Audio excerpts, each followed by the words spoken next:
In the 21st century, there is not much I can't achieve when compared to my male counterparts. For instance, I can obtain an education, work in a career of my choice, and exercise my right to vote. However, for many years, women did not enjoy the same basic rights as men in the United States. Many historians point to the Seneca Falls Convention in 1848, organized by Lucretia Mott and Elizabeth Cady Stanton, as the start of the women's suffrage movement. Early feminist leaders brought attention to women's rights by calling for improved legal status, economic opportunity, and the right to vote. Another early women's rights leader who challenged existing social norms and inequalities between the sexes was Susan B. Anthony. Anthony and Stanton first proposed the National Women's Suffrage Amendment granting women the right to vote in 1878. Lucy Stone worked at the state level using a state-by-state approach to achieve voting rights for women.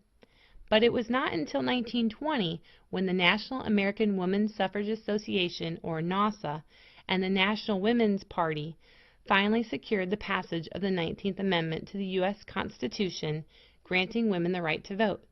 Let's take a look to see how the ladies made it happen. First of all, women had to tackle long-held beliefs about proper roles for their gender.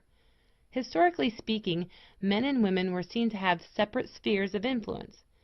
Men's roles were predominantly as the head of the household and outside the home. Middle-class women's roles were almost exclusively within the home and focused on the family. Women who worked outside of the home were usually young, unmarried, and employed as domestic help or as factory workers. Some educated women worked as teachers, nurses, and librarians. During the Progressive Era, women's clubs helped expand middle-class women's roles outside of the home. Initially concentrated on education and literacy, women's clubs began working to alleviate social problems. Women were key players in the push for prohibition, meaning outlawing the sale and consumption of alcohol, improved housing standards, regulations of the food and drug industry, and government inspections of factories. The settlement house movement provided assistance to immigrant communities and led to the rise of social work. Women's organizations supported laws regarding women and children, such as public assistance for mothers with dependent children and a minimum wage law for women and children. Some middle-class women joined laborers to push for laws protecting workers.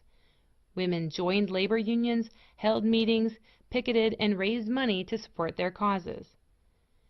Women's activism during the Progressive Era was a way many women began to enter public life. The idea of separate spheres for men and women was challenged as women became more involved in civic matters. As women began to address social issues, it seemed natural to many women that they should be able to vote. Some women's suffrage supporters stressed that if women were granted the right to vote, they would bring a sort of moral uplift to the country.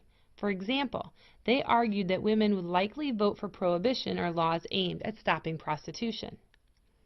By the turn of the century, only 4 Western states allowed women full suffrage. So why exactly did women's suffrage take so long to achieve? As with many controversial political issues, there was substantial opposition. Anti-suffrage organizations, newspapers, and petitions were formed to stop women's suffrage gains. Some upper-class women opposed the women's suffrage movement, arguing that women were encroaching on men's territory.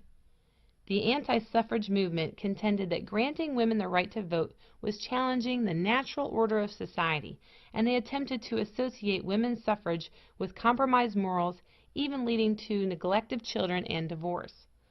The most significant resistance to the women's suffrage movement came from the South and East. In 1900, Susan B. Anthony retired from the leadership of NAWSA, and Carrie Chapman Catt became the organization's new president.